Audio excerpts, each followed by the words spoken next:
lot going on with the WNBA right now that's quite interesting. So this is a little bit of a check-in on the mid-season of the WNBA and where it's at, and kind of just like talking about their season so far this year. I think that the WNBA has seen increases in viewership and attendance and having a very successful season so far this year. So it's time to check in with the WNBA and see what's happening with it. There's all kinds of stuff. Monique's first in saying, "Good morning, everyone. Hope you all enjoy this discussion." Lex and I did some brainstorming, laugh out loud. Nice breakdown of the number for Jeff Blake. Let's go, Jeff. Okay. All right. Yeah, I'm excited about talking about the WNBA because there's a few things that have happened recently that are kind of interesting. And they're not all there. There's some rumors right now, and this is really weird. I'm not even sure if this is true, but they're showing pictures of Kevin Durant with Brittany Griner like they're dating. And I'm okay with it if they're dating. I think they're saying they're dating, but I thought she was married to a woman who was like while she was in Russia, that was waiting for her to get back. Maybe she's in a situation where she has an open relationship and she can see multiple people, or maybe her and Kevin aren't really dating. They're just hanging out and being good friends. I don't know. I don't want to speculate on this too much, but the fact that Kevin and Brittany have a strong connection is good. I think that's fantastic. I know that a lot of the NBA guys are very supportive of the WNBA.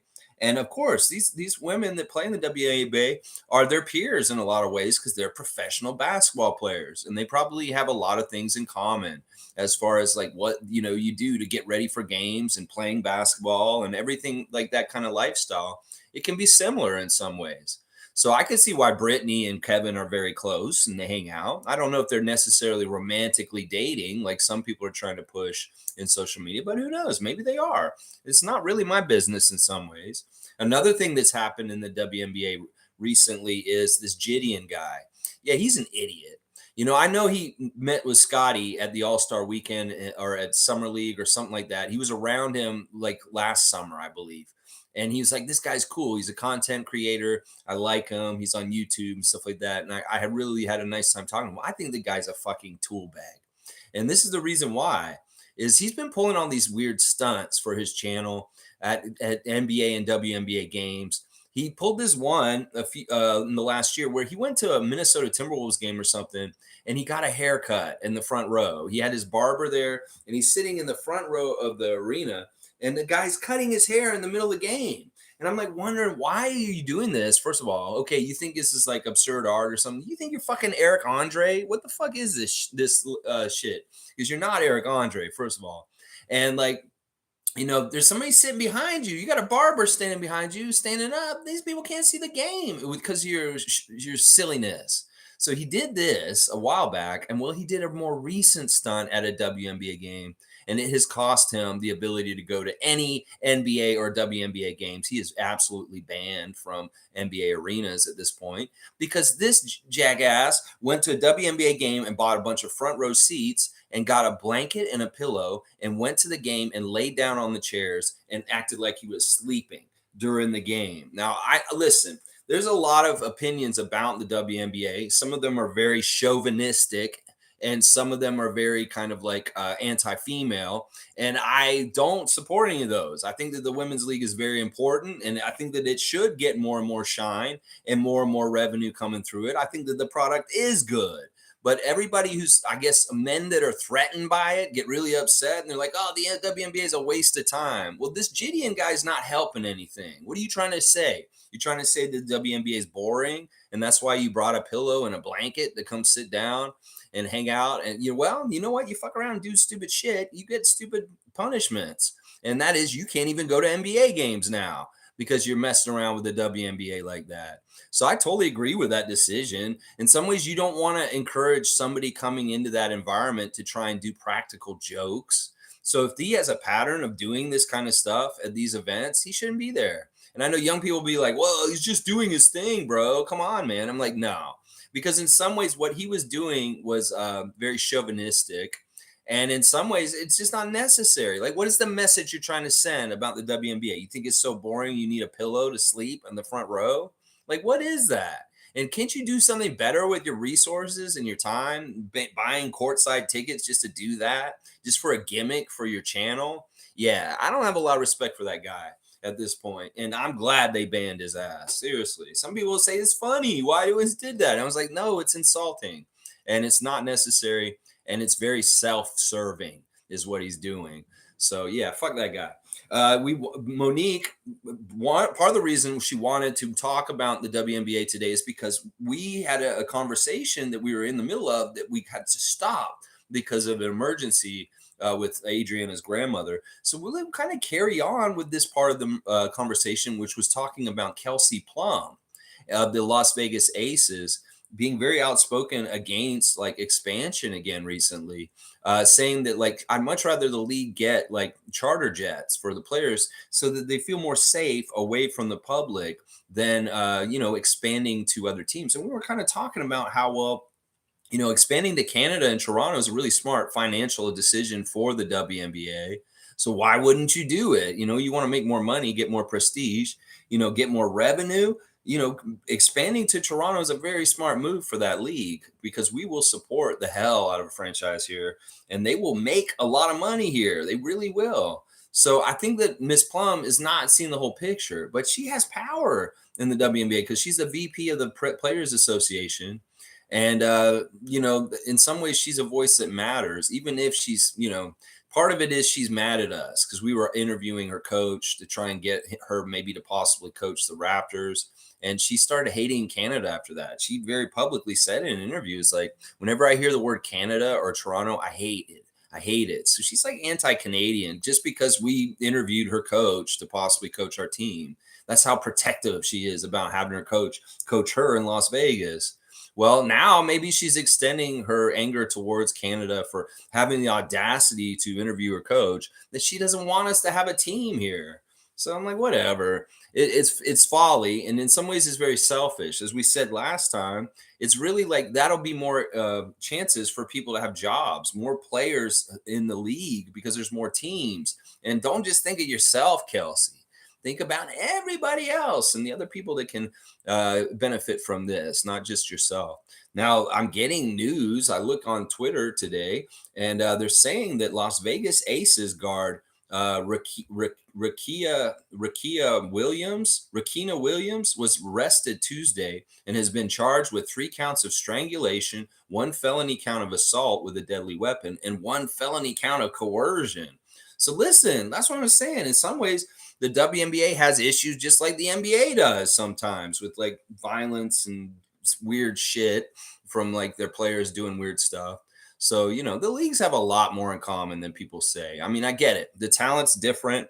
The game is different. But in some ways, if you're a pure basketball fan, you like the WNBA more because they play it the more correct way as a team and more team-oriented play. I mean, sure, the highlights may be not as high-flying and crazy, but there are a lot of good attributes about the WNBA for sure. Trevor J's here. Good morning, Trevor J. Good morning, Raptors family, heart. Some of us live our life to destroy what's wrong, never happy with what we have until it's gone.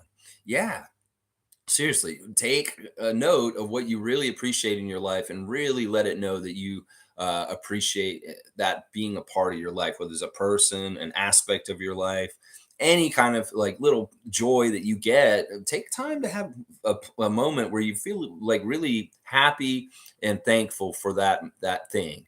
And you will find more and more happiness grows from that for sure. Monique saying, don't forget to subscribe to the channel, Best Raptors Freaks. Thank you, Monique. Yes. Yeah, it was fun talking to you last night. And thanks once again for kind of getting my wheels turning as far as what to do today. I was really kind of like, this is a weird time of the year where I really do kind of need some help to keep creating ideas for streams, obviously. And I just felt like this is a good time to check in on the WNBA season. Some of the stuff I just talked about, it's not the best stuff, but there's really good stuff happening with the WNBA this year too. As far as that 3-point performance in their All-Star weekend, that was amazing. That was amazing what Sabrina did. And I think that they do need to do this WNBA versus NBA 3-point shootout. In some ways, that competition translates in a way that doesn't matter about gender or anything like that. It can be a very competitive thing. I mean, she shot better than anybody in the history of the NBA in the WNBA 3-point shootout. And Steph Curry has said, I want to play against her in a 3-point shootout in the week since. So I'm very curious if this cross promotional event will happen. I think it would be very good for the WNBA, obviously, and I think it would be good for everybody in general as far as things. Now, it'd be even greater if she beats the guys. Like it would be fantastic if she absolutely destroys all the NBA players. This would really help the prestige and the view of the WNBA if that one of their players can beat the NBA players in a three-point shootout. I think she could do it. I mean, obviously, she just showed an amazing performance where she only missed 2 shots out of the whole three-point shootout. And if she can duplicate that, she could beat Steph and the other NBA guys. Seriously, that could be a very interesting, fun event. I don't know when they would hold it. Maybe they could have it as an exhibition at the in-season tournament, just or maybe they do it at the All-Star weekend. They just say, "Hey, here's a special three-point shootout. We're gonna invite the WNBA's champion Sabrina to come and compete against the NBA guys at NBA All-Star weekend." I think that what you got, Adam Silver, is something you need to take this. This is a development, and you need to capitalize on it. And you need to make Sabrina go to that three-point shootout next year in with the NBA All-Star weekend. Yeah, let her defend. And maybe you do this every year. Maybe you allow for the WNBA three-point champion to compete in the NBA three-point championship every season.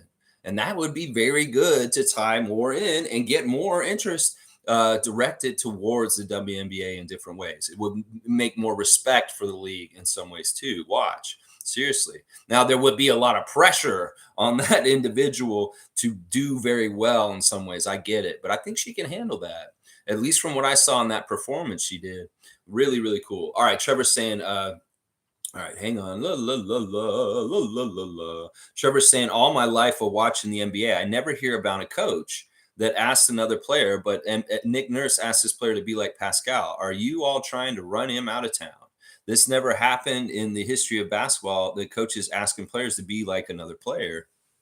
Yeah, this is interesting topic this week. It's been found out that Nick Nurse is wanting to mold Paul Reed into being a Pascal Siakam type player. And okay, it's Nick. This is something that Casey said about Siku in Detroit, that he wanted to do this with this. Now, one of the misconceptions about Siakam and Nick Nurse and Dwayne Casey is that everybody likes to think that Nick Nurse developed Siakam. That's bullshit. Casey developed Siakam. Siakam was in his formative years with Casey as the head coach.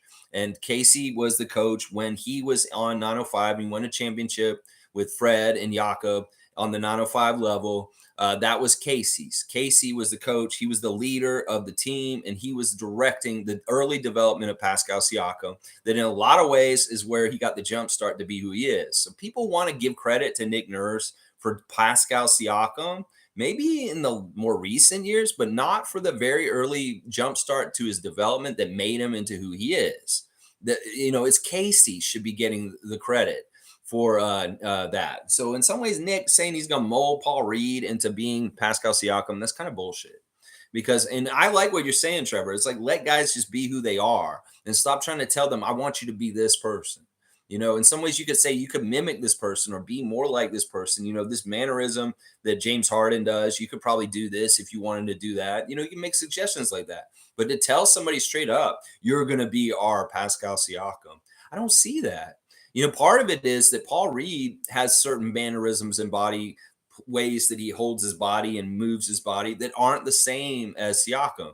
You can try and duplicate the Siakam swirls and spins, but good luck with that. In some ways, it's a very special thing with him that makes him the water that can go through people like that into the lane and just lay it up on people. Now, Paul Reed, I think this is going to be an interesting try, what Nick's going to try and do. But once again, I don't think that he's going to get anywhere with this. Paul Reed's a good player. He should be Paul Reed, not Pascal Siakam. And he's going to be fine, I'm sure. But yeah, this is silliness. And in some ways, Raptor fans are like, Nick can't get over us. He's like trying to recreate us in Philadelphia by making Paul Reed into Pascal Siakam. Crazy, crazy, crazy. And Monique is saying she's declaring this. And I'm going to second this. Pascal is a Raptors lifer. Now, I would love that. I would love for Siakam to stay on the Raptors his whole entire career. He'd be the first guy to ever do that, and it would be fantastic. I would love that so much, Monique, and I want to second that for sure. Trevor's saying he is a butthole face, butthole face, butthole face, butthole face, butthole face, butthole face. And I'm sure he's talking about Nick Nurse. All right, Dana's here. Good to see Canadian Dana. Good morning, everyone. I am Canadian. Yes, Canadian Dana. Always good to see you. Say good morning. Cool Cat saying good morning, Raptor Free Crew. That goofball is doing crap for social media engagement. Glad that he is banned. I hope Scotty stops socializing with him. Childness can't be tolerated. Yeah, I got the same reaction. The hair cutting thing, I was like, okay, this is kind of funny and kind of interesting and weird. But there was a very pointed message with what he was doing at that WNBA game, and nobody needs that. Seriously, don't encourage the chauvinistic trolls that are anti WNBA. The mechanism of this is men threatened, weak men threatened by strong women, is what this is. Men are threatened by the WNBA for some reason. I don't get it. Why are y'all threatened by this? Let them play. Let them have their shine and do their thing too. It's an equal world. Why are you trying to keep them down? Why are you trying to make them feel like they're not as good or be this or that? Let them do their thing. You don't have anything nice to say, don't say anything at all. You don't have to be a WNBA fan, but you definitely don't have to be somebody who gets online and writes a whole bunch of comments about how it's stupid and the women shouldn't be playing and all this stuff. That chauvinism is really awful towards the WNBA. And it's in really weird places. Like famous, really good athletes some of them are chauvinistic about the WNBA. And it's a symptom of the chauvinism in society in general. Then in some ways, this is a place where the chauvinists can rear their ugly head and think that they're okay with doing it. Well, they don't make enough money, so I can make fun of them. Bullshit. Stop doing that. It's not worth anything. You make yourself look like a pig is what you do when you act like this towards that league. So it's like, why hate? Why hate on this league? Are you threatened? Seriously, what is the deal? Like, if you have so much venom against the WNBA, it speaks more of you being threatened by the WNBA for some reason. Like, I don't get that. I don't understand why men can't just be like, it's cool, whatever, or I don't have any time for it. I'm not going to look at it. But no, you go out of your way to denigrate it and get in the comment section and write shit. What's the point? Just why are you wasting your time? Just live your life. And if you're a chauvinist, just keep it to yourself, is what I'm saying at this point. Yeah. Yeah. Fiercey saying, good morning, fam. Loving Pascal's content. I love you brought this up. Yeah. Siakam came out with this weird clip yesterday where he's like working out. He's working out and then the phone's ringing. And he's like, I'm not answering that. I'm working out. And he's like yelling in the camera. He's like, don't you know you don't call me when I'm working out because I'm too busy working out. It's like, don't call me when I'm working out. And he turns it off. He puts the music back on. He's still working out. He's like, I'm working out every day, 24/7. I'm like, he's a wild man. He's like, it's 7 a.m. on Monday morning. What are you doing? What are you doing with your life? Oh my gosh, Siakam, you're a maniac. And I love this. And it's great because, like, not only do we see Siakam working his ass off right now, we see Scotty working his ass off this week. Really, really cool highlight clips of him in pickup games with Brian Macon and other people around. And he looks good. He looks real good. His shot looks technically better even than from last year. And he's moving really well. And yeah, he looks like he's having fun. I know Scott loves playing basketball. And even if it's not regular season games, he wants to get on that court and compete and just put the shots up and do what he does on the court. And you can tell he's just happy and thriving when he's doing that. And we see Precious working damn hard in the gym, looking stronger than ever. And just like he's on his way out to get to Africa to do his camps over there very soon. We see Koloko. In fact, let me go look at Instagram right now, guys. Instagram check. Koloko was in Brampton at the CBL game last night for the Honey Badgers, doing support for them. Hang on. This is why I keep my ringer down low and I don't usually have it up, but I had it up yesterday and I forgot to put it down. Yeah, so Koloko is in Brampton at the Honey Badgers game for the CBL, which is very cool. And then he's got really cool. He's there to support Christian Vital, by the way. I think that Christian Koloko and Christian Vital became friends last year, and he's there to support Vital. But really good footage of Koloko working out a lot online right now. That's really good stuff. And then, like I said, Scotty's playing somewhere. I think he's down in Palm Beach somewhere with Brian Macon. He's taking shots and playing a lot of pickup basketball with everybody. Very, very good stuff. Love seeing Scotty working hard. Thad Young also working very hard, doing the step with the weight. He has had a couple of interviews recently talking about, he had a little blurb that I posted just a little while ago talking about how the media and the fans' perception can hurt players as far as like can kill their playing time. And it's really hard to play when like the fans and the media perception is really bad of you, and that you have to overcome it. You just got to keep your head down and just keep trying and playing hard. So that's like what Thad was saying about that kind of stuff. Matt Devlin is celebrating his son going to Princeton hockey. I guess that is Ian Devlin. Ian Devlin is going to play for Princeton. And yeah, we love the Siakam workout stuff. He's so intense. He's taking this really seriously. He was at Alpha Tari showroom learning about, I guess it's like some sort of sportswear or something. I'm not even sure what they have at Alpha Tari. But Siakam's in Europe. Let's just put it that way. He's over in Europe doing his thing. So I like that. And that clip is so good, Fiercey. I love that clip. And then Grady. Grady is filming more commercials. He's doing his Merit Trust credit union commercials right now.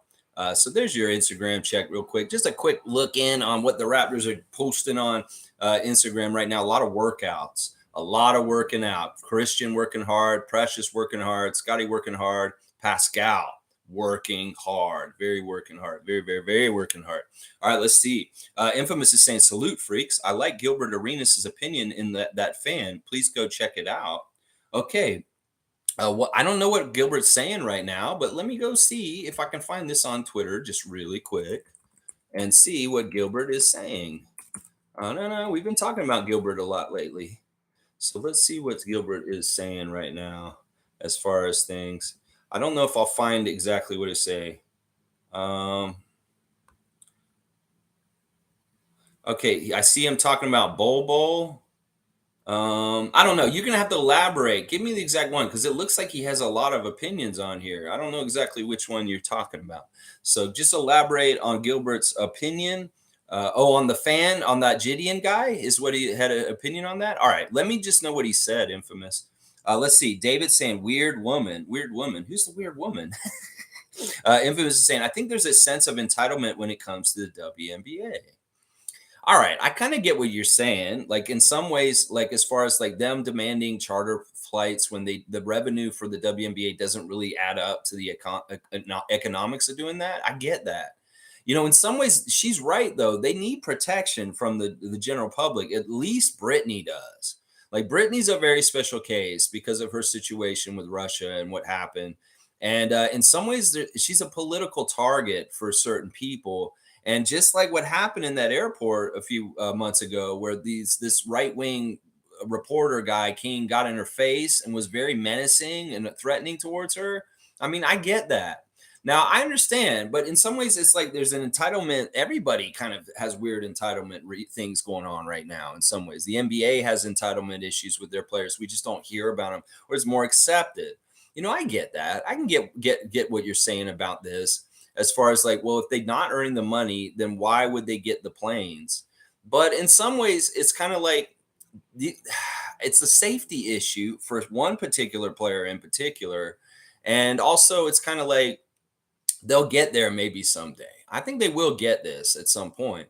But in some ways, also, I don't care. Like, once again, we were talking a lot this week about not giving a shit about NBA players making big bags like Jaylen Brown and Fred VanVleet because they're getting their part. In some ways, why do you care if they want their stuff or they want this money?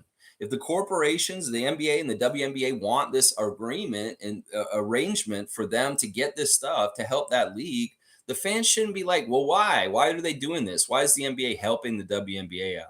Well, because it's important. It's very important to encourage women in sports, and it's important to have equality. And it may not be economically equal, sure. But in some ways, we want that whole system to be in place for women to have a route to be professional basketball players.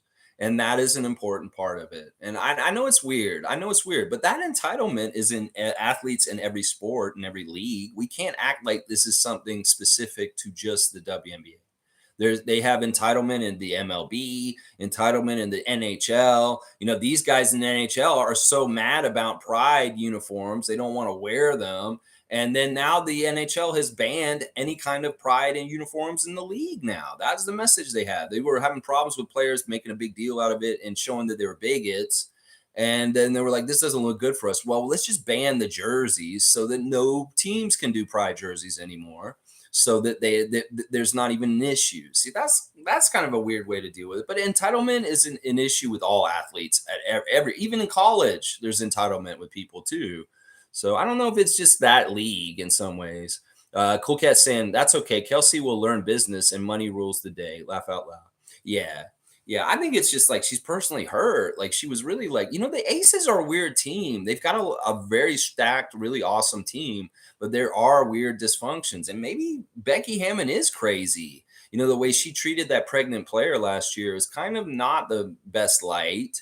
And now I just read that one of their guards just got arrested for choking someone this week. And then Kelsey with her opinions, and then Candace Parker's now out for the whole rest of the season. There's a lot of like turmoil with the Aces specifically right now, which is very weird and interesting because they were really solid at the beginning of the year, but there's a lot of different weird stuff going on around their team.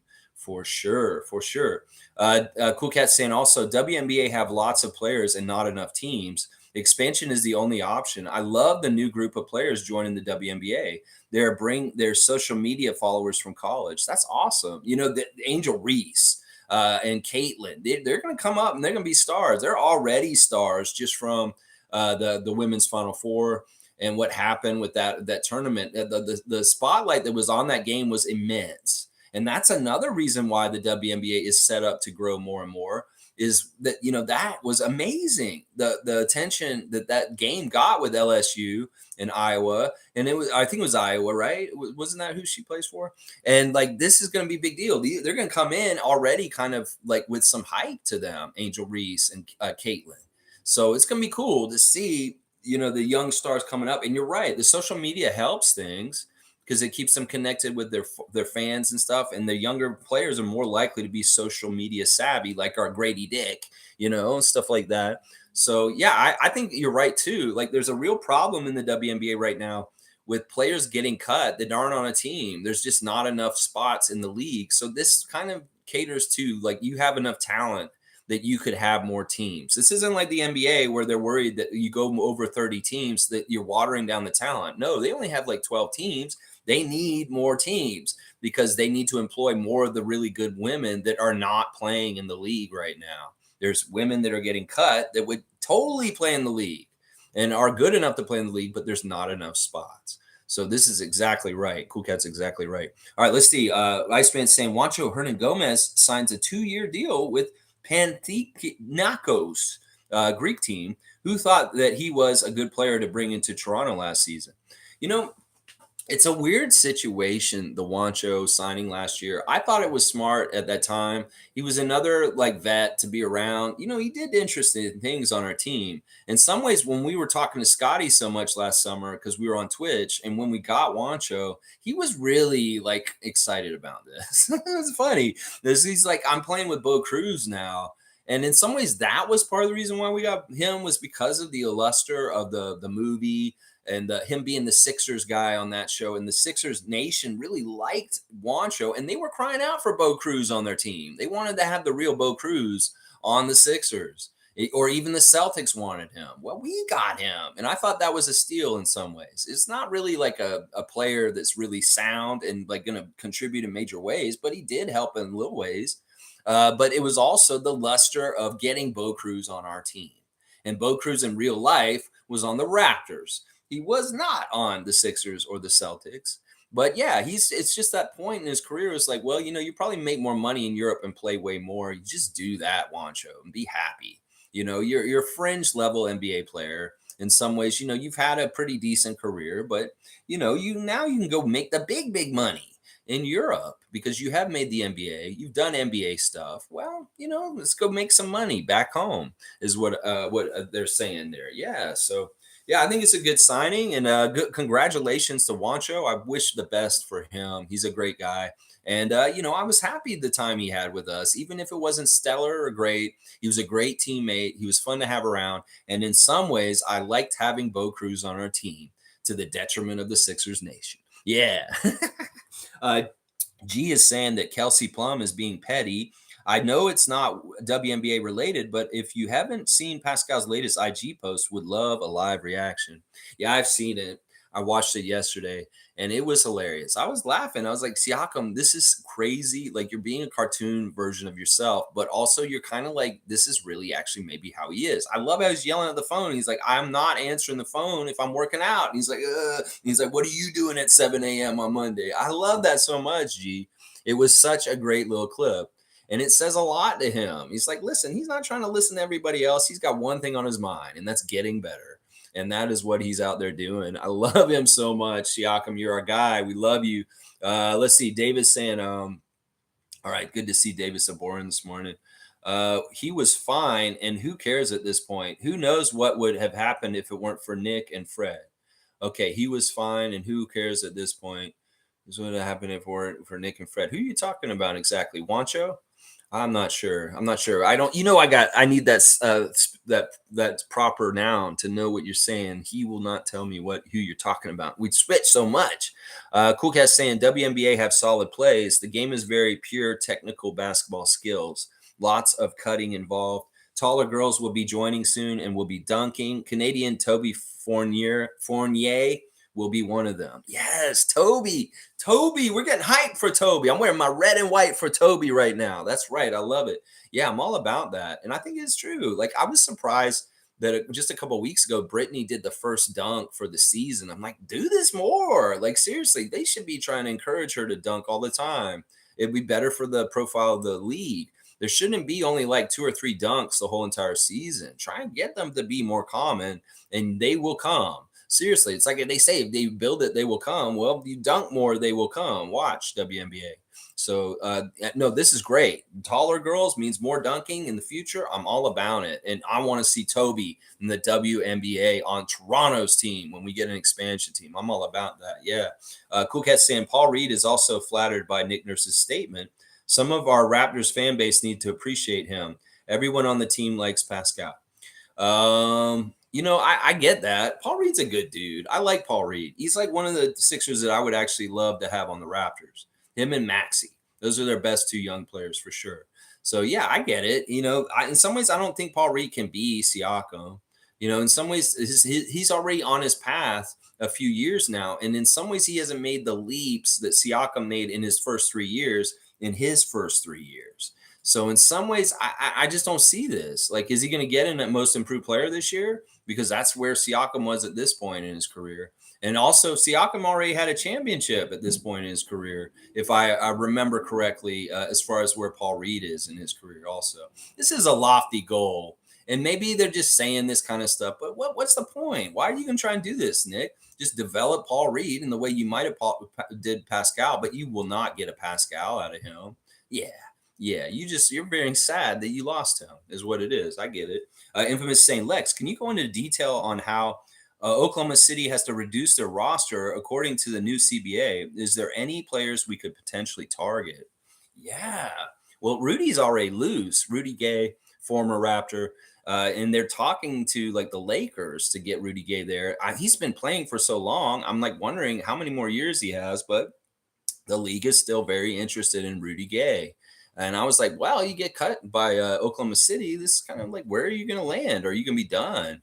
I don't know. Some of these younger players, they have to make tough decisions and get rid of certain ones. And some of them may be open and out there. I don't know specifically who they favor or not, because I'm not really up to date on like really current Thunder, like practice and like who's been really impressing who for Mark Dagnall and all them as far as things. So I can't really tell you specifically who could be possibly there, but there's a lot of young players that are going to be cut loose for sure. And we will have to keep an eye on this. And this may be part of the trying to have flexibility at an instant because opportunities may come up really quickly with the changing of the Thunder's roster. So, yeah, I could maybe go and look at it really closely, Infamous, but I haven't, and I'm not really on top of it, so I can't really tell you specifically who, but I know there's going to be at least 5 more players other than Rudy Gay that are going to be cut by them. They could probably be on a roster somewhere else in the NBA for sure. Yeah, they had the opposite problem of the WNBA. Well, no, wait, they had the same problem. They don't have enough spots and they have a lot of talented players. Yeah, it's the same problem. Nameless is saying it's entirely ego driven, narcissistic characteristics for sure. Yeah, I'm like, why are you doing this, bro? Why are you out there laying in the front row? Cool Cat's saying women's sports are emerging as a powerhouse. So some folks don't want that to happen. Look at basketball, football, tennis, track and field, etc. In some ways, there's certain women's sports that are outperforming viewership over the men. And I'm all here for it. I know in soccer, women's soccer has done amazingly well in the America and in the state, in Canada, in some ways more than the men's soccer. And there's higher viewership for some women's hockey games. I'm just talking about the amazing numbers that they got for that game between Angel and Caitlin. That game was watched by, I think, more than the March Madness men's games. That people were that interested in that Angel Reese game. So it's good, and I get it. Men get threatened by really stupid shit, and it's just weak men that get threatened by this shit. Strong men are not threatened by women.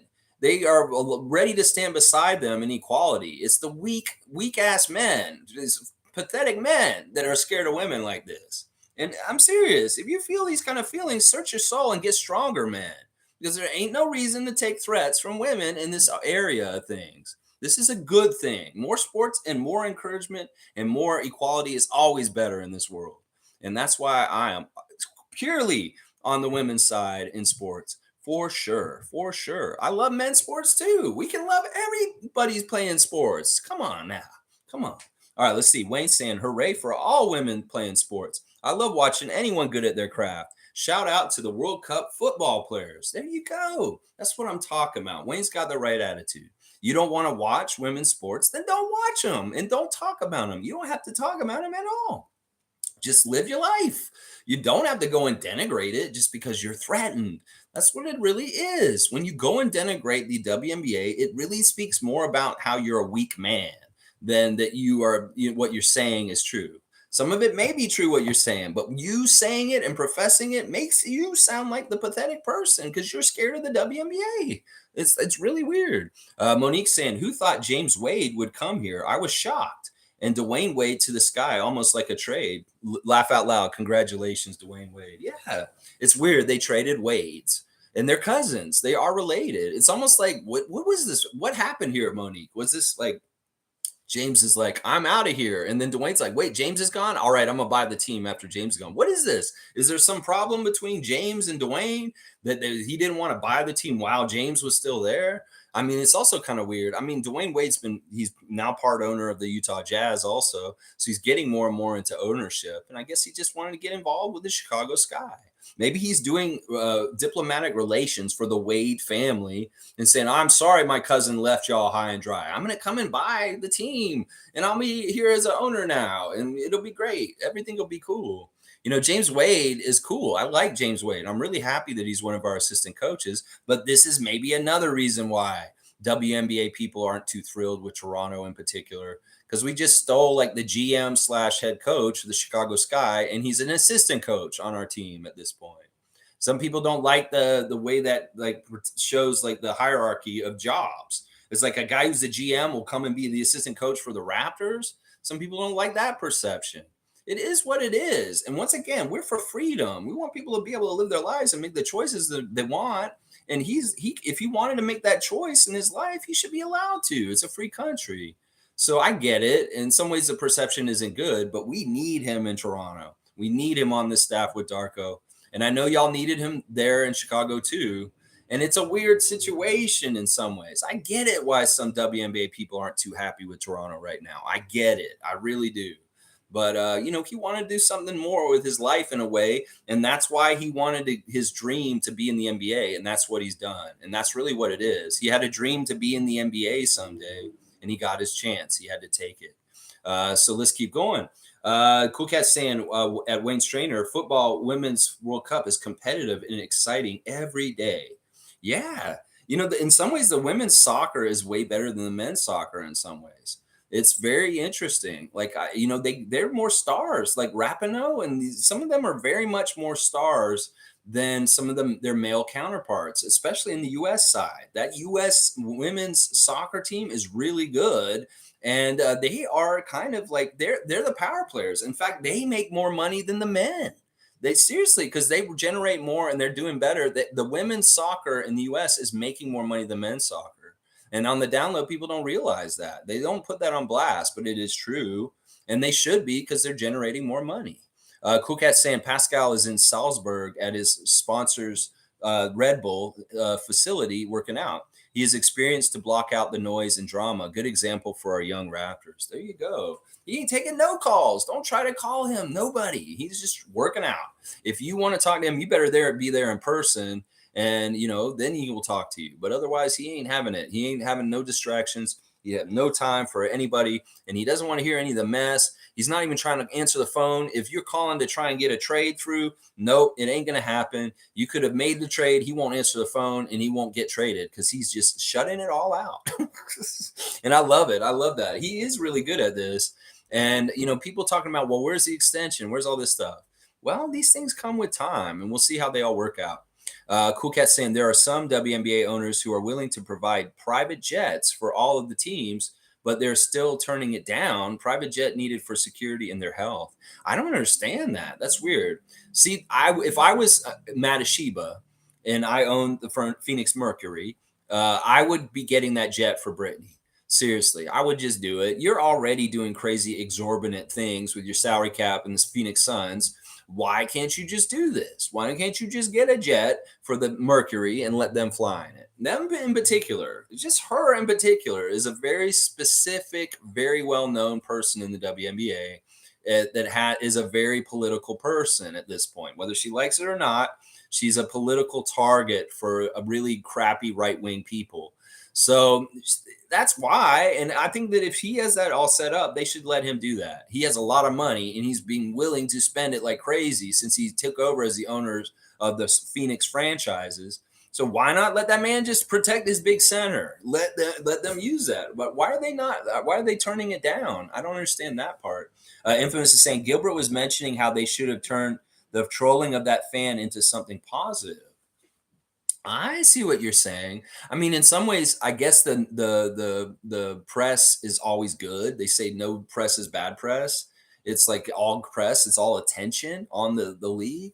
And in some ways, I guess that could have been Gideon's kind of like excuse to say, I'm just trying to get more attention on the NBA, WNBA. And I'm like, well, wait a second, but this is negative. Like the message here is not a good message. Your message is that this makes me go to sleep, that this is boring. And I guess with grace, you can turn these kind of situations into your favor in certain ways. But in this situation, this isn't what this is. This is a guy who's shown a pattern of doing pranks or gags in NBA or WNBA settings, and they are sick of it. It may be that they already weren't thrilled with the barber stunt, and on the down low, he was on double secret probation. As far as like, well, if he does anything like this at an NBA or any event again, then we should just ban him because we don't want this kind of hijinks and encouraging this. Because the other thing is like, look, he does this, other motherfuckers start trying to do stupid shit like this too. It's one thing for PETA people to come out on the floor at Minnesota and glue themselves to the underpost. There's some kind of like message and reasoning for that, but just regular jackasses that are online doing social media that want to make content by doing stupid shit at games. Yeah, we don't want to encourage that. So he's a cautionary tale. And that is a good thing to do. He's like, all right, you fuck around at games and do stupid shit like this, you're banned. You can't come back. You can't come back. And I don't know when he'll ever be able to come back to an NBA game for the rest of his life. I don't know how long the ban is. It could be he's done. He's never, ever going to be able to go to an NBA game ever again. And that's why I would never streak at a WNBA game or an NBA game or whatever game. Because somebody said, oh, you should go streak at the game. Like, so I'm like, no, I value being able to go to Toronto Raptors games too much that I'm going to mess with my ability to go to those games, to do some stupid ass stunt like that. No way. No way I would do that. And that's what the message should be for fans. is, that they put up with so much shit at games already, with people heckling and saying out of pocket shit, being a little menacing, just being assholes. Why do we need these clowns coming up there and just adding a whole other surreal Eric Andre environment to the NBA or WNBA atmosphere? The NBA is smart to make an example of him and say, we don't want any copycats. If you think you want to be funny like Gideon, think twice, is what that message is. Yeah. So I don't know what the positive could have been to make out of that. Like, okay, he got some more sleep. He may have not slept very well the night before. Okay, good. He got more sleep. I don't know. Cool Cat saying rookie Leah Boston single-handedly increased Indiana Fever viewership. She's so popular. That's awesome. I love hearing that. And I know, listen, it's up and down in different markets. But I feel like, the WNBA has mostly across the board had an increase of 1,000 more people for each game. That's what I'm hearing. That this season there had an increase of, on average, 1,000 more attendance for every single game. That's the average. There may be some that even more. Now, would you think that Scotiabank Arena would mostly sell out if we had a WNBA team? Like, most of the WNBA teams have around 4,000 to 6,000 to 10,000 attendance. Could we get like 15,000 solid regularly? Could we get the full 19 like we did for the WNBA preseason game we had this year? Could we get similar numbers and close to like full capacity in our building night in, night out for them? That would make a huge difference for them, and it would look real good. And I think that Toronto would do it. I think we would get at least 15,000 a game, if not the whole building. And in the middle of summer, I think people would really want to come out and support basketball like that. So it'll be interesting. Let's see. Infamous is saying also, Gil mentioned how they should have hired him to troll other teams when they come to the arena. He also mentioned how their players are missing out major revenue streams such as makeup lines, etc. Okay. Gilbert. Okay. I mean, I get this. That makes sense. But in some ways, what he's saying is sexist. I mean, the whole thing about Gideon, we don't need him. We don't need to employ him. We don't need to make him something. Oh, you're good at trolling people. All right, we're going to use you as a weapon. No, we don't want to encourage this. It's like, what, every NBA team and WNBA team is going to have a court jester? Well, sign me up. I'll come down there in clown face, and I'll come to the games, and I'll be a little court jester at the arena to distract things. Well, that's supposed to be the Raptors' job. But if I'm going to be just like professional troll, I'll go sit behind the visitors bench and do mime clown tricks with them. Like, ooh, and they'll all want to punch me. I might need John Attilia sitting next to me if I did that. Seriously. Well, we're going to have like a new position on each team, the troll clown. I don't know. This would be weird. I might want that job. Seriously. I might be very good at it. Yeah, I might be very, very good at it. But yeah, I don't think that job needs to exist. I really don't. Cool Cat saying Angel Reese and Caitlin will be the next boom. However, NIL deals keeping them in college longer. They are already multimillionaires from college. I know, this is interesting. The NIL stuff is great. I'm not against the college athletes making money now. That this has been a fantastic new thing, the portal and the things that have happened with this. You're right, Cool Cat. But in some ways, encourage them to stay in college. Like, this is fantastic. Because one of the problems we're having with the NBA is we have players that aren't prepared for the NBA coming straight to the NBA too quickly. Well, if there's money in the NIL kind of stuff in college at this point, maybe players will stay longer and get better developed before they actually make the leap to the professional leagues. So I'm all about them waiting and like stewing a bit and then coming in. Before it was like, we got to get there as soon as possible, because if I get hurt in college and I don't get that NBA payday, well, then I'm fucked. And that happened to many athletes in the past. And that's why people would go early, is because I need that money to help my mom and do what we got to do. And I ain't waiting around. Well, you can get the money in college, stick around, get your education and get the schooling, and still get money in endorsements. That's fantastic. It's so good. And I totally agree with you. They're going to be the next boom. They're already huge notoriety, and they're known people. And in some ways, like they're in some ways, to me, the Magic and Bird of the WNBA, that they could really replicate some of the magic in the 80s between Irvin and Larry with Caitlin and Angel. that they already have the college part of it that Larry and Irvin had, then they can just translate it into a great rivalry for years in the WNBA. And if they're friendly and they love each other on the down low, and they can really milk this and make this really, really fantastic for interest in this league, if they can duplicate that Magic Johnson, Larry Bird kind of stuff from the 80s with these two young women, ooh, look out, look out. It's already naturally kind of feels like it. So do it. The template is there from those two guys in the 80s. You can do that, WNBA. You've got it all set up. Fiercely saying so much feminine talent. They need at least two more teams sooner than later. I'm pretty sure games would have great viewership and ticket sales if there would be a Toronto-based team. Yeah, I really do believe that. I think in some ways, people here are really like ready to support something that they can really like, feel really strongly about it. We know we have very socially conscious people here in Toronto that want to, be woke. I don't know. That's not the way to word, but just be progressive and be like supportive of something different than the States. You may get way more support in Toronto than in Indiana, WNBA, because Toronto in some ways is just dying to have y'all here. And we have the kind of population the kind of people that have the disposable income to come and support it in some ways better than you guys do in other places. I know it's still a very expensive city, but there's people that would support the WNBA that have disposable income here that would definitely do it. And I think that it's just inevitable. They saw the huge success that game was earlier this year, and they can't deny it. They've got to really, they'd be stupid if they did this exploratory game this season and they didn't come back with a team. They would be dumb. It would just be bad business. It'd be like, who's your advisor? Why are you not going back to Toronto? Didn't you just see what happened in Toronto earlier this year? Yeah, you need to go back to Toronto. I don't care if it's another country and you got to figure out customs and all kinds of bullshit like that. Just figure it out and get that team here. Seriously. Fiercely saying, I think Juancho's style of play would have been a better fit with Coach Darko. Rather than Nick. Such a waste of a season for him and many other players, Thad, Doughton, etc. Yeah, Nick was wasting all of our time last year, wasting our time as fans, wasting the time of the players with his bullshit. Yeah, I'm totally with you on this. I think you're exactly right, Fiercey. Hernan Gomez, this style of where he cuts and he passes and the way he does stuff, well, without fully seeing what Darko's going to do, I think you're right that he would very much have fit better, if not just because he plays more of a European style play. And Darko may have a lot of European style in his coaching style from coaching over there very long time.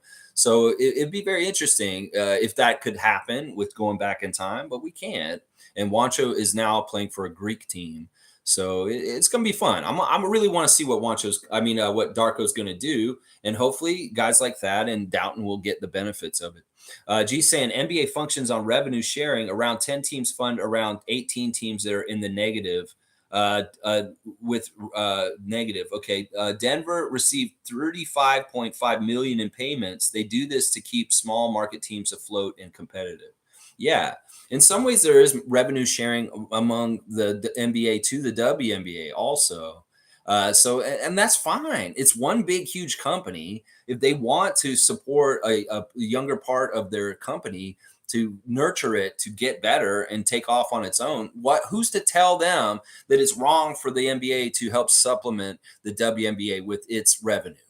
Who's to tell them? It's the same company. They want to do what they're doing and they want to encourage and grow something and nurture it. Then let them do that. Who's to criticize that? In some ways, it's a stigma and a thing they got to overcome, the idea that the WNBA isn't as good as the NBA. Well, let's let it have its own product and its own thing and its own kind of fan base. And the haters need to just stay out of it. If you don't want to deal with the WNBA, don't deal with it. Why are you so threatened? Is what I'm saying right here. Is what I am saying. G saying essentially investing these small market teams like the Bucks before the Bucks just recently became profitable. WNBA is an investment as well. Well, that's a great example, G. Let's look at the Bucks. If the Bucks weren't profitable, then they won the championship, and now they are. Well, look, that may be why they want more parity. Win some championships in small market teams, and then all of a sudden they're super profitable. Well, that would be smart. Denver Nuggets, you said they weren't profitable. Well, now they're going to be. They just won the championship. They got all kinds of merchandise. There's going to be more interest. There may be more people buying tickets for next season. They could have just got the Denver Nuggets franchise out of the mud. by them winning a championship. So this is good. This is part of the reason why parity, the new CBA, and smaller teams winning is better, because these smaller teams get more viable on their own, like Milwaukee and Denver. Good stuff, G. I love that. You guys are so, you really bring me to good places as far as what you have to say, and you really fill in some stuff that I didn't even know. I didn't realize this about the Bucks until G just told me. MSJ saying WNBA. I don't see myself in the game as with the NBA. If the WNBA is to thrive, women have to support it as they do tennis and golf and even soccer. I don't think threatened men are the issue. Well, I mean, I get it. It's just unnecessary noise. And once again, this is a world of perception, Chris. And if there's enough people poo pooing it or being negative about it, in some ways, it's not nice. It's bullying. And it's not necessary. It's really not necessary. Once again, if you don't have anything nice to say, don't say anything at all. And in some ways, it's like it's part of how they push it down and keep it down. It's the same kind of shit as like, all right, instead of making it gender, let's make it race. Perception of like pushing black people down and saying this stuff. It's the same MO of things. It's like make it, denigrate it, put it down, say it's not good enough, all that kind of stuff. It's the same energy. It's the same kind of stuff. It's sexism, is what it is. You trade racism for sexism, is what a lot of this is. Now, Chris, I'm not telling you have to support the WNBA team or get into it or anything. You can be perfectly fine just following the NBA. There's nothing wrong with that. I want freedom for everybody. But I just feel like, it's silly. Why are you going out of your way so much? Not you, but people that are denigrating it and putting it down everywhere. Why are you so threatened by it? Seriously. And that social media perception and that kind of stuff does matter. It adds up to like general perception and people like thinking certain things about certain things, and then they turn it off and they don't even encourage people to watch it.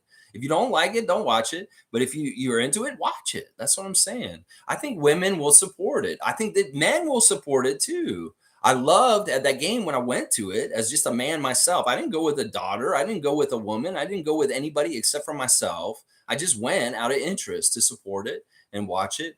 But I saw a lot of people with their kids there, and they didn't just bring their daughters, they were bringing their sons. And this is so good because, in some ways, conditioning is what's the problem, Chris. You and I were both conditioned as young men growing up in this world with school and different things and perceptions. Well, we're conditioning young men to see women as equal in sports by bringing them to WNBA games and seeing them see women compete just like men do, seeing women be referees just like men do, seeing women coach just like men do. And that's very, very important for bringing up young men that can see gender equality. And that's part of the problem. I was raised in the Deep South with a very patriarchal, misogynist environment. The barefoot and pregnant, that's what women are for. You shut up, woman. You do what I say.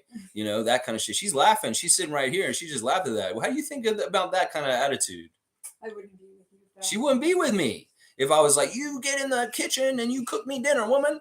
That kind of stuff. I grew up around people that were like this, and I had to deprogram my mind to an extent on how I see gender roles because it was so institutionalized in the society that I grew up in Tallahassee, Florida, that it was just this. I was brainwashed to a degree to see gender roles in a really fucked up way. And I was a misogynist. I was very much a chauvinist when I was a younger male because I didn't see all this in the right kind of way. But was it my fault? No. I was brought up in a society that encouraged this, and it was all I knew. And it wasn't until later that my eyes opened up and I realized how fucked up the programming was that was put in my head as a young kid. And that's part of the issue here is we want men, young people, young boys to grow up and see the equality for their whole life and never have to be deprogrammed like I had to be, is basically what I'm saying.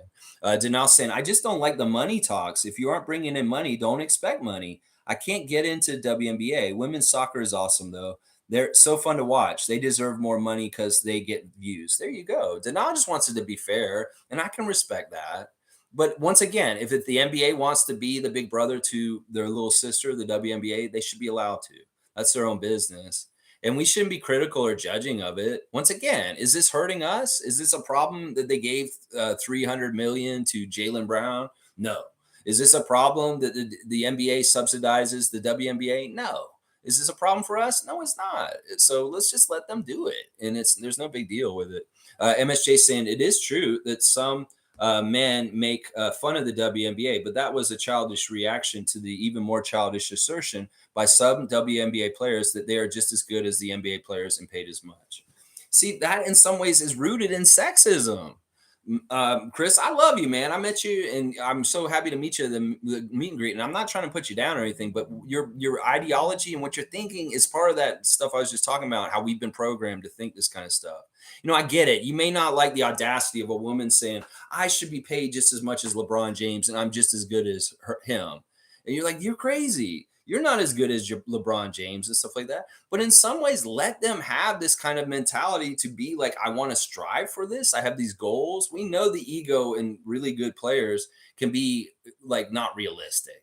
They're like, oh, I'm the greatest, I'm the best. And like, okay, yeah, and well, women athletes have to have that kind of oversized ego that's kind of weird and not totally realistic, too, in some ways. I mean, it's equality. So, an oversized ego in the NBA has to be oversized ego in the WNBA too. It's just part of it.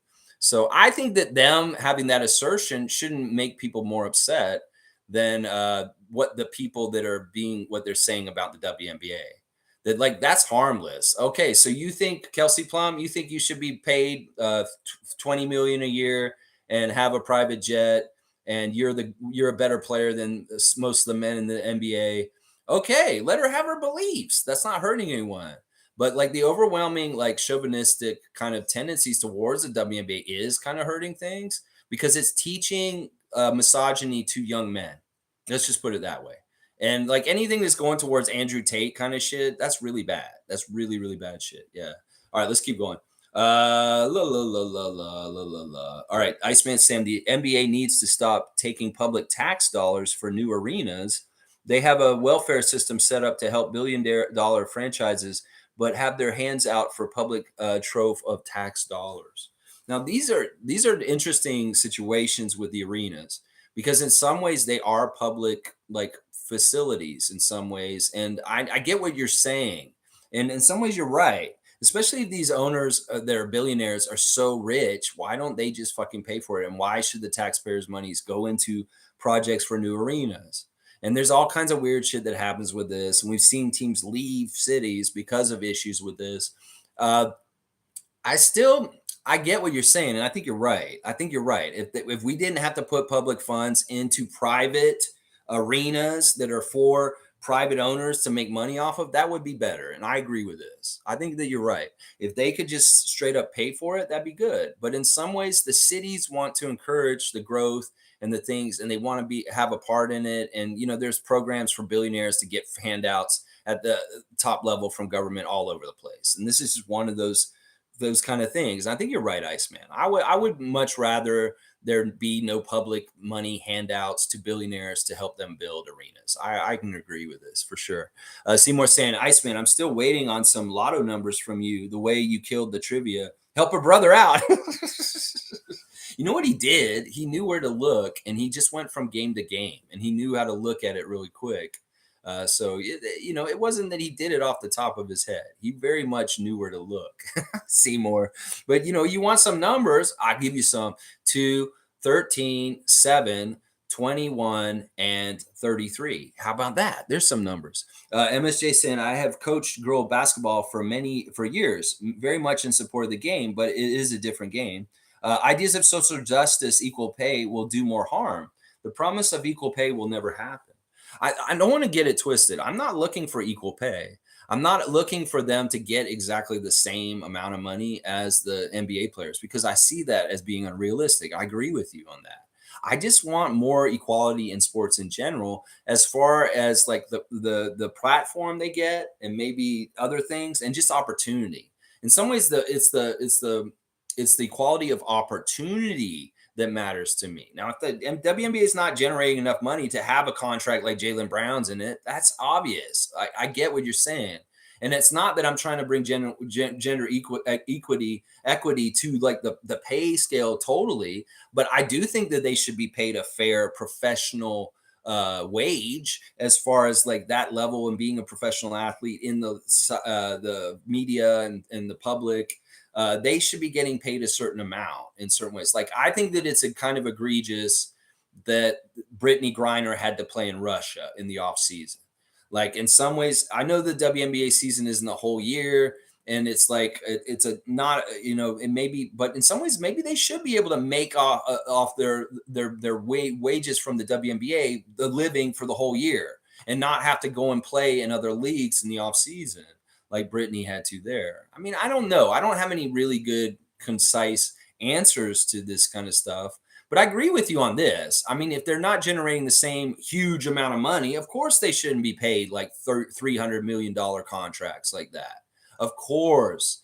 I think we're kind of just a little off on semantics. I'm saying there should be more equality as far as access and opportunity in basketball for women to play professionally just like men. That's really more of it. I mean, the scaling of the money and stuff, of course, is going to be relative to the generated income. Of course. David's saying, and I love that you coach young women. Like, you've been coaching young women in your own life. That's fantastic. Give it back in any kind of way you can. David's saying, I agree. Equal pay NBA players should make the same as WNBA players. Let's see how that goes over. No, I was just explaining how that's not realistic, David. I know you're being sarcastic. But it's not realistic. But they could be paid a good enough sum so that Brittany Griner is not in a jail in Russia for some reason. Let's see. Trevor J saying, if we have a WNBA team in Canada, it will be one of the richest teams in the WNBA and will have the biggest fan base. I agree. I think this is true. Because not only, once again, it's not only going to be the Toronto people that love the WNBA team here, just like with the Raptors and the Blue Jays. There'll be fans right across this whole entire country. And if you want to have WNBA merchandise sales from Halifax to Vancouver to Whitehorse to all around, yeah, come to this country and give us a Canadian team, and you will see revenue come from the whole entire country of Canada, WNBA. I mean, it's just dumb. Like, it's dumb logic not to do it. You need to do it. You need to just do it. Let's see. Iceman saying at Seymour, I need some lotto help luck as well. See, there you go. We're all looking for the lottery max. We're all looking for the numbers. Play some take two or whatever. Let's see. Seymour saying, I'd invest in stakes if a WNBA team comes to Toronto. You would invest in the WNBA team to do well. Like, I think it would be a smart investment. Seriously, ownership in sports is like just going up. It's like all the teams in every league, our valuations are going up. Like, if Michael Jordan can make such a profit off of owning the Charlotte Hornets during this period of time, well, you can buy any team in any sport and you will make profit probably, because if it's in a league that's on the rise. Seriously. So yeah, I think it would be a smart investment if you can get it on the ground. If a WNBA team comes to Toronto and you can get in on the ground on ownership on that might be very smart. Sheriff Seymour paid. Yeah. G saying the money thing is interesting. I knew highly talented women whom decided against pursuing sports because they couldn't make a living, especially back then. Money may attract more talent. See, that's an example right there. Let's think about Grady's mom, Carmen Dick. At the time when she played a lot of her professional career in Japan. And, she made good money in Japan playing over there as a pro. But, there may have been women that were like, I don't want to move to Japan to play because I want to have my family here in America and I want to raise my kids here. And I don't want to do this weird thing where I have kids, but I'm in Japan playing basketball like Grady's mom did. So it's like an opportunity for a path. And like G's saying, there were probably really, really good women's basketball players that weren't encouraged to go into that route because it's like, well, where's the route go to? There's no destination. And until the WNBA came about in the late 90s, there wasn't any kind of viable, like, okay, this is where you're going to go in some ways to be a pro in the North America as a women's basketball player. You had to go to other countries to be a professional player as a woman before the WNBA existed. So this is exactly right. She's clarifying exactly what I'm talking about. Access to opportunity. There was no route before, and now there is. Seymour saying, damn, Iceman. MSJ saying, it's very good that female players have a way to play professionally, and I do hope Toronto gets a team. It's a huge opportunity. The average CFL and WNBA salaries are the same, $100,000. Rather good money. There you go. I mean, I guess everybody wants just a little bit more in today's society.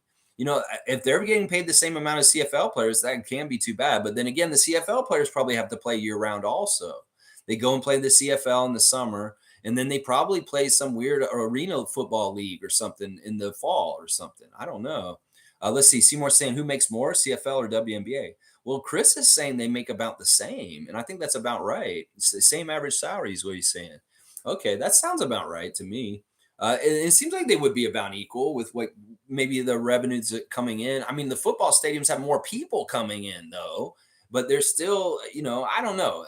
I don't know exactly the numbers, but I would trust Chris on this. Infamous is saying Reese, even though she is in college, is not afraid to capitalize on alternative revenue streams such as makeup, fashion, food, etc. I don't think it's sexist to explore alternative revenue streaming.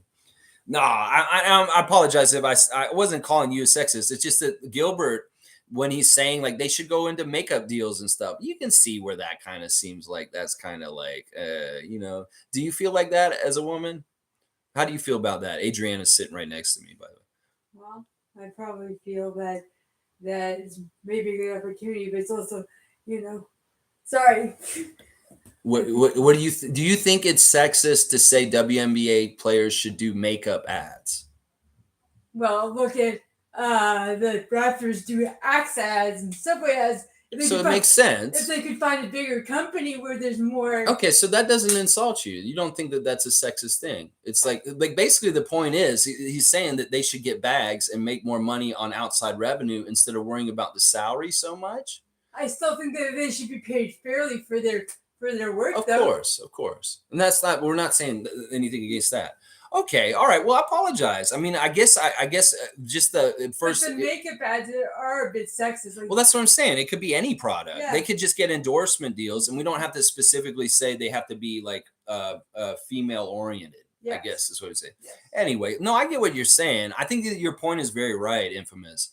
That the opportunities for these women to make more money outside of like actual NBA is very smart. And Angel Reese is already savvy to this and doing it. So there you go. Maybe she's the wave of the future. And maybe in some ways that's how it'll be easier for professional women's players to have good incomes where they don't have to go to Russia in the off season like Brittany did. So all right. I like your point, and I'm not calling anybody sexist. It's just my first inkling of Gilbert saying that, they should go get makeup ads. Forgive me for thinking that Gilbert's saying that's kind of like they should all get makeup ads. I'm like, it's just maybe just endorsements in general. That's funny. All right, let's see. Danelle saying, hang on, la la la la la. Ha ha, David. I see how that goes. I can vouch for equal pay, although for real, if both leagues generate the same revenue, when they don't, it's unfair to others. There you go. I mean, I'm with this. The money that these guys are getting in the NBA is because of hard work, and they've worked really hard, and the league has been built up to this point. And in some ways, the WNBA is a younger sister who's not as old as the NBA and how old they are and what they're making money. Well, the WNBA could grow and become maybe their own scale and level, but it may never, ever obviously be equal with the NBA or surpass it. I mean, I get it. And I think that the overwhelming thing with everybody who's here today is we just want fairness. We want fairness. Like that's what Danelle's saying here. He's like, he doesn't want them to get extra money if they're not generating it themselves from the NBA. But once again, if Adam Silver decides he wants to do this to help the WNBA by feeding it money from the NBA, we shouldn't be upset by that because he's trying to nurture family. In some ways, that's what they're doing. They're nurturing little sister to get stronger, to stand on our own legs beside Big Brother. And I think that's kind of the way I look at it at this point. Trevor's saying Zion and his family get sued for the remainder of $2.5 million deal yesterday in New York City court. Is it Mariah Mills? Is it who's suing him? I want to know who's suing him. This is ridiculous. Zion's life is so tumultuous, and he doesn't even barely play. It's so crazy. All right, let's see. G saying just stirring the pot a bit. But Golden State, Lakers, Bulls, Celtics essentially pay for every Supermax player. Most NBA teams do not generate enough revenue to pay their players to keep up with those teams. All right. Interesting. So you really think like the big franchises are supplementing everybody else? I guess you'd have to put probably Miami, maybe who else would be on this list? I'm trying to think. Would we be on close to be on this list? I think we're pretty fair, like with as far as we generate a lot of money. I know we're one of the top 10 most profitable teams in the league. We're definitely not one of the teams that are taking revenue sharing. We're giving into it. Um, that's interesting. And he's also saying, not saying the pay should be the same, just showing that the NBA and the WNBA is very dependent on these larger market teams, but they needed to expand to add competition, jobs, and talent. Yeah, yeah, I think that's pretty accurate. As far as um, it is what it is. All right, thanks, G. MSJ saying, yeah, ego talk from the WNBA players being was just as good. Well, talk if you want, but having coached girls ball for years, I've done more to support girls ball than anyone here. I appreciate that, man. Seriously, this isn't a at odds thing. This is a little bit of a contentious subject, and I know we can all be a little sensitive to things. And once again, I'm not judging you, Chris. In fact, I commend you for your work with working with young women in basketball. It's fantastic. Listen, athletes are going to have ego talk, and it may sound worse that it comes out of a woman's mouth to some people. Like, how can you talk like that? You're not a man. See, that's what I'm talking about. That's part of the thing that I'm talking about there. It's like if men can be cocky and do the weird shit like John Morant and all kinds of weird shit, then in some ways we should allow for a Las Vegas Aces player to get arrested this week for choking somebody. So, I mean, it's like that's what equality is. Like, in some ways, it's like, yeah, they're bad and they're doing bad things, or ego talk is stupid, but we got to allow the equality to be the same as far as if you're a man or a woman. And that's kind of what we're talking about here. But I agree with you. Listen, I'm blown away. And I think it's fantastic that you've coached women's basketball or girls basketball.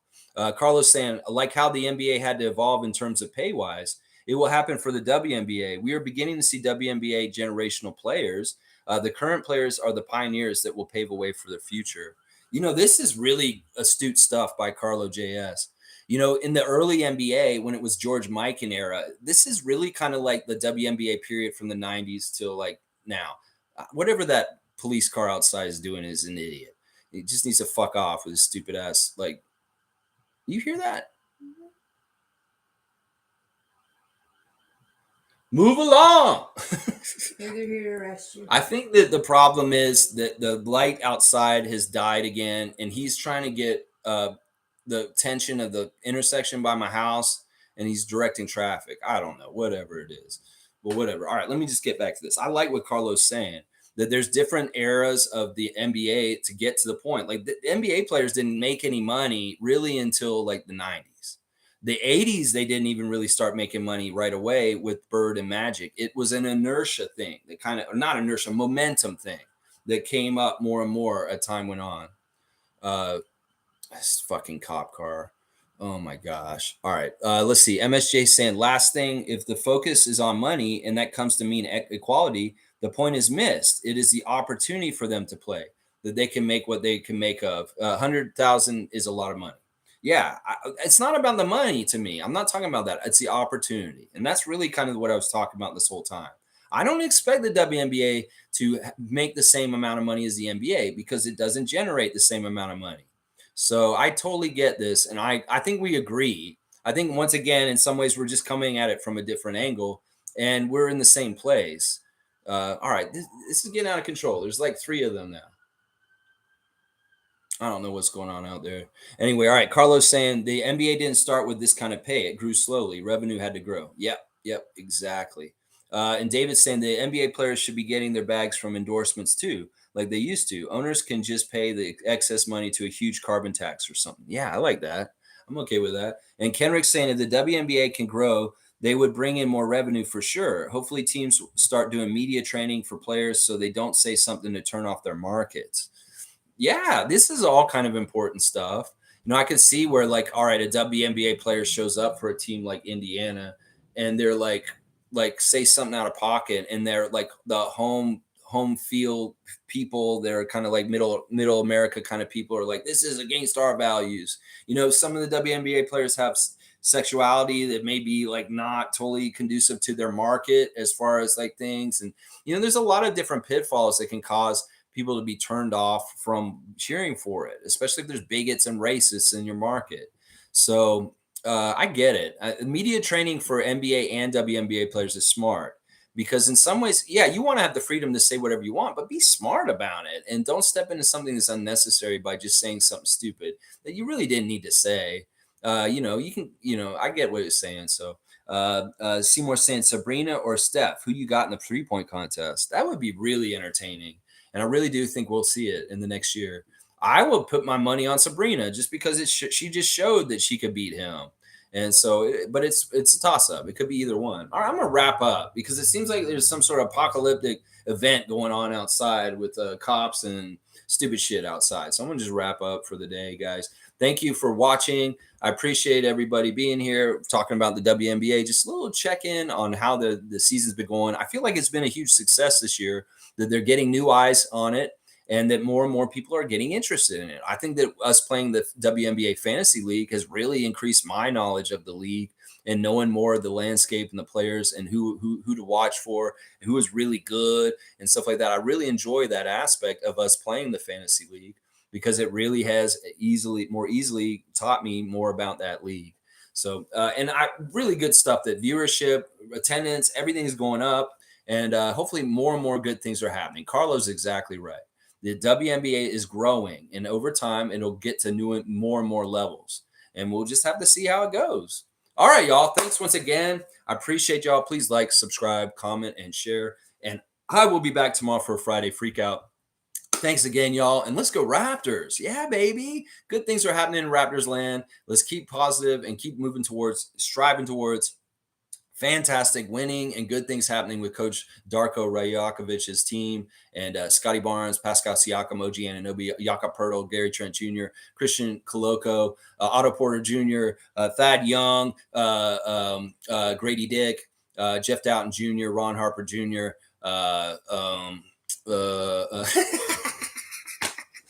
Anyway, y'all have a great one. Y'all have a good one. Close one there. Thanks, MSJ. All the best, and I'll see y'all tomorrow. Let's go Raptors.